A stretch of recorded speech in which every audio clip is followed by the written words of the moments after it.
There have been a lot of changes this year in law school admissions and with regard to the LSAT in particular. Today, I'll walk you through how they'll impact the coming admissions cycle. For those who don't know me, my name is Steve Schwartz. I've been teaching the LSAT since 2005, and I personally increased my LSAT score from a 152 to a 175 on LSAT test day. Now, LSAT score inflation is probably one of the most notable changes in the law school admissions process, leading to rising LSAT medians.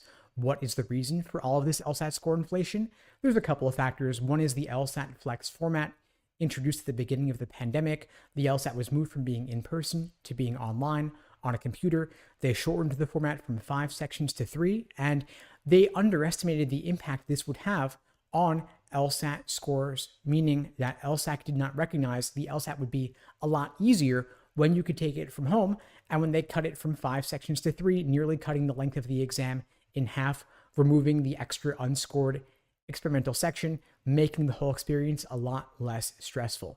Bottom line, they messed up the curve. Too many people got high LSAT scores, and some of those people are still in the law school applicant pool, applying to law school, perhaps possibly even this fall. But the bigger factor is that the LSAT has become a lot easier for many folks who are getting extra time accommodations.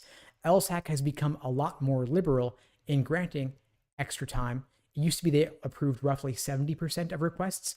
Now they are approving 98% of requests, meaning you dot your I's, you cross your T's, you fill out the form properly, you get your note from a qualified professional like a doctor or a psychiatrist. You are virtually guaranteed to get whatever extra time you ask for, time and a half, double time, triple time, or beyond.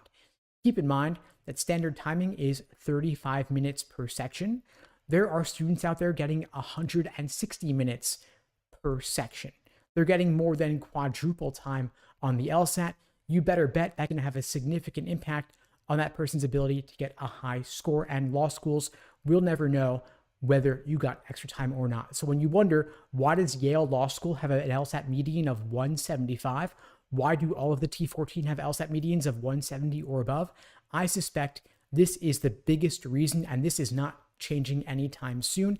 LSAC has gotten sued several times over the years because in the past they were far too strict in denying extra time. Now the pendulum has swung all the way in the other direction. You could easily make the argument they've become far too liberal in granting extra time.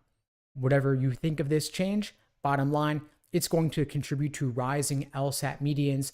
This is not going to change because from the admissions side of things, the biggest way law schools can increase their standing in the U.S. News Law School rankings is by accepting applicants with higher GPAs and higher LSAT scores. Of course, GPA inflation, grade inflation isn't changing anytime soon either, but LSAT score inflation, a relatively newer phenomenon, is only going to continue. That's my first big prediction for this coming admissions cycle. My second big prediction is that we're going to see an increase in the number of people applying to law school, perhaps in part because of the removal of the logic game section, perhaps in part because of the fact that LSAC's become more liberal in granting extra time. But also, this is an election year, 2024. We have Trump facing off against Kamala Harris, and the past couple of presidential election years, 2016 and 2020, also saw a big increase in the number of people applying to law school, the so-called Trump bump phenomenon. In 2016, Trump versus Hillary, we had an 8% increase in the number of people applying to law school. And in 2020, Trump versus Biden round 1, we also saw a significant increase of 13% in the number of people applying to law school. Obviously, the pandemic was a factor that year as well, but the explanation or the rationale behind this is that law school applicants, many of whom are politically engaged, look to go to law school with a desire to change the system, to fight perceived injustices. And so when they see Trump on the ballot, the liberal law school applicant pool looks to go to law school to enter the system to create change from within. That may be what's happening in 2024 as well. We'll see what happens when the numbers come out later this year or early next year in terms of the number of people applying to law school. Third big prediction is with regard to the LSAT content, in particular in logical reasoning.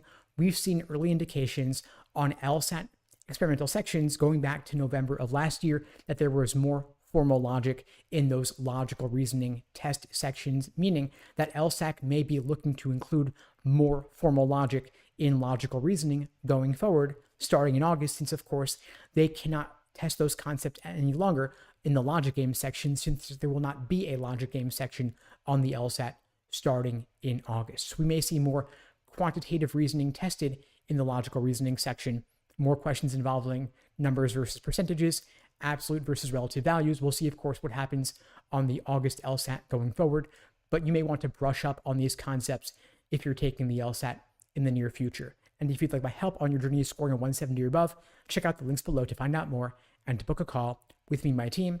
And in the meantime, I'll wish you all the best and take care.